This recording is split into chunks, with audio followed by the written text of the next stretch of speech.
Iran ആണവായുധം 60% nuclear proliferation civilian ആവശ്യത്തെക്കാൾ അധികമാണ്. അവർക്ക് വേണമെങ്കിൽ ആയുധം ഇതിനോടകം തന്നെ വേണമെങ്കിൽ ഉണ്ടാക്കാമായിരുന്നു. അവരത് ഉണ്ടാക്കാതിരിക്കുന്നത് അവർ നേരത്തെ ഞങ്ങൾ ആണവായുധം ഉണ്ടാക്കാൻ തീരുമാനിച്ചിട്ടില്ല എന്ന് പ്രഖ്യാപിച്ചവരാണ്. ആണവ നിർവ്യാപനക്കാരിൽ ഒപ്പിട്ടവരാണ്. അത് കേവലം സമാധാനത്തിനു വേണ്ടി മാറി നിൽക്കുന്നതല്ല. ഐഡിയോളജിക്കലി മതശാസനങ്ങളിൽ ഫത്വ പ്രകാരം തന്നെ ആണവായുധം വേണ്ടാൻ തീരുമാനിച്ചവരാണ്. പോട്ടെ, ഇനി എന്തെങ്കിലും ആശങ്കകളുണ്ടെങ്കിൽ ഈ ചർച്ചയിൽ വളരെ സജീവമായ പുരോഗതി ഉണ്ടായതാണ്. ഇവിടെ ന്യൂക്ലിയർ പ്ലാൻ ഉണ്ടാക്കുകയാണെങ്കിൽ അത് അമേരിക്കൻ ഏജൻസികൾ കൊടുക്കാം എന്ന് ഇറാൻ സമ്മതിച്ചതാണ്. എന്നിട്ടും ഈ യുദ്ധം എന്തിനാണെന്ന് ഇപ്പോഴും ആർക്കും മനസ്സിലാവുന്നില്ല. ഇത് ഇസ്രായേലിലെ യുദ്ധമാണോ അമേരിക്കയുടെ യുദ്ധമാണോ എന്ന് പോലും പിടികിട്ടുന്നില്ല. പുറത്തു വരാൻ പോകുന്ന എപ്സ്റ്റീൻ ഫയൽസിലെ കൂടുതൽ സ്ഫോടനാത്മക വിവരങ്ങൾ ഈ യുദ്ധത്തിന് വഴിവെക്കുന്ന അല്ലെങ്കിൽ അത് കവറപ്പ് ചെയ്യുക എന്നൊരു ഉദ്ദേശം ആരെങ്കിലും സംശയിച്ചാൽ പഴിക്കാൻ പറ്റുമോ ഫസൽ ഗഫൂർ? ഒരു കാര്യം സിമ്പിളായിട്ട് പറയാം. ഇറാഖിൽ നമ്മൾ കെമിക്കൽ വാർഫെയർ ആയുധങ്ങളുണ്ടായിരുന്നു പറഞ്ഞു.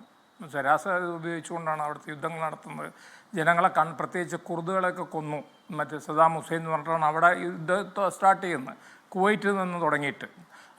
ഇനി അപ്പോൾ ഈ അമേരിക്കയെ സംബന്ധിച്ചിടത്തോളം അവരെന്തെങ്കിലും ഒരു കാരണം കണ്ടുപിടിക്കും. ഏതെങ്കിലും മൂന്നാം ലോക രാഷ്ട്രത്തിലോ ലത്തീൻ ആഫ്രിക്കൻ രാഷ്ട്രത്തിലോ പോകണം ഇടപെടാനായിട്ട്.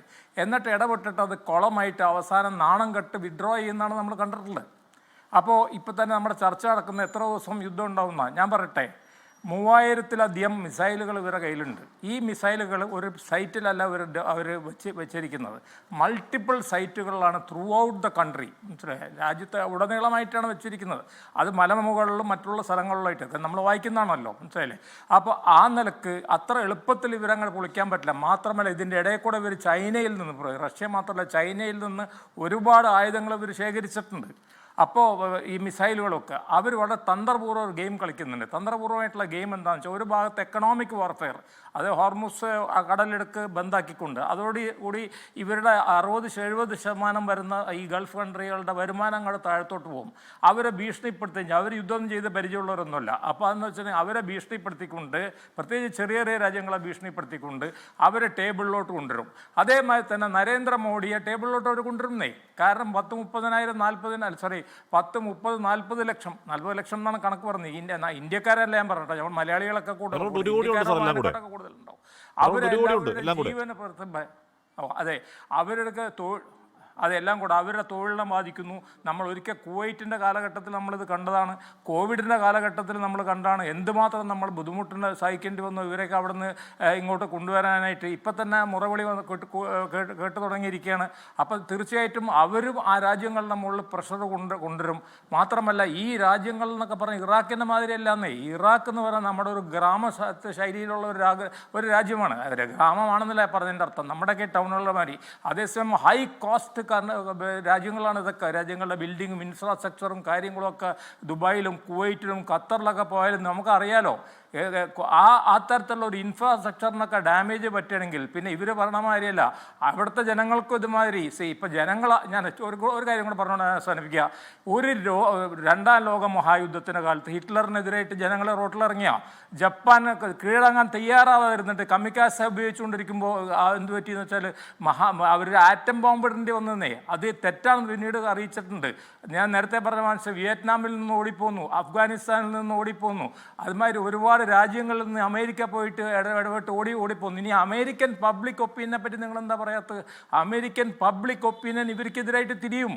കാരണം കുറേ ജനങ്ങൾ മരിച്ചു കഴിയുമ്പോൾ അമേരിക്കൻ പബ്ലിക് അവരുടെ എക്കണോമിക് ഇൻട്രസ്റ്റ്, ഞാൻ ചോദിക്കട്ടെ, വാൾ സ്ട്രീറ്റ് താഴത്തോട്ട് പോയാലോ, അമേരിക്കൻ ഡോളർ താഴത്തോട്ട് പോയാൽ അവരിതൊക്കെ നോക്കിക്കൊണ്ടിരിക്കുന്നു.